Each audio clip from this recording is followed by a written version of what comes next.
ओस चाटने से प्यास नहीं बुझती। इसी तरह बड़ा काम करने के लिए बड़ा प्रयास करना पड़ता है। सुंदर पिचाई और हम सब में यही फर्क है कि वो गूगल में काम करते हैं, हम गूगल पे काम करते हैं। क्या मतलब हुआ? यही फर्क है कि वो गूगल के लिए काम करते हैं और हम काम के लिए गूगल करते हैं। बात करेंगे सुंदर पिचाई की। 10 जून 1972 को उनका जन्म हुआ चेन्नई के अंदर एक गरीब परिवार में। उनके पिता रघुनाथ वो जूनियर इलेक्ट्रिकल इंजीनियर थे। 2 रूम के मकान में रहते थे, उसमें से पूरा खानदान 1 रूम में और 1 रूम किराए पे दिया हुआ था। पैसे की इतनी तंगी हुआ करती थी। IIT खड़गपुर के पढ़े हुए, स्कॉलरशिप से स्टैनफोर्ड गए थे बाद में। IIT खड़गपुर के बाद उनको पूरी स्कॉलरशिप मिली थी। पढ़ाई का खर्चा, वहां पे रहने का खर्चा, उधर जो भी खाने पीने का खर्चा, वो सब स्टैनफोर्ड ने उठाना था। लेकिन आपको आने जाने का टिकट का खर्चा खुद करना था।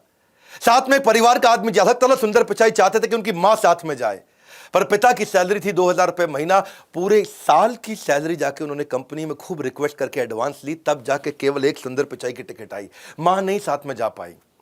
एक बैकपैक लेके आना था, बड़े सूटकेस कुछ नहीं ला सकते थे, एक बैकपैक लेके आना था। अब जो बैकपैक की रिक्वायरमेंट स्टैनफोर्ड ने दी, वो ही 2000 रुपए का बैकपैक मिला। पिता की 1 महीने की तनख्वाह फिर बैकपैक में चली गई। आप सोचो, पूरे साल की तनख्वाह पे एक फ्लाइट की टिकट आई। सुंदर पिचाई के पापा ने 1 साल की सैलरी बेचकर प्लेन का एक टिकट खरीदा था, और आज 1 साल की सैलरी में सुंदर पिचाई कई प्लेन खरीद सकते हैं। आज सुंदर पिचाई कहां से कहां पहुंच चुके हैं। सुंदर पिचाई लग्जरी मकान में पैलो ऑल्टो में रहते हैं। पैलो ऑल्टो कहां है? सिलिकॉन वैली के अंदर। सिलिकॉन वैली कहां है? कैलिफोर्निया में। वो यूएसए का सबसे ज्यादा समृद्ध स्टेट माना जाता है। उनकी पर्सनल नेटवर्थ था $600 मिलियन है। अपॉर्चुनिटीज अपने आप नहीं होती हैं, opportunities don't happen, you create them, ऐसा कहना सुंदर पिचाई का। उनको ना शुरू से ही मशीन और टेक्नोलॉजी से बहुत लगाव था। 3 चीजों ने उनकी जिंदगी बदली: टेलीफोन, फ्रिज और स्कूटर। टेलीफोन उनके यहां लगने के लिए 5 साल उनको वेट करना पड़ा। पिता उनके बाहर जाया करते थे बहुत दूर, वहां जाके ट्रंक कॉल करते थे।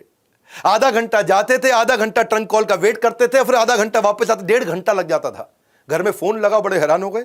उनको एक बात समझ में आई यार, कि फ्रिज जब आया तो मां का टाइम बहुत बच गया।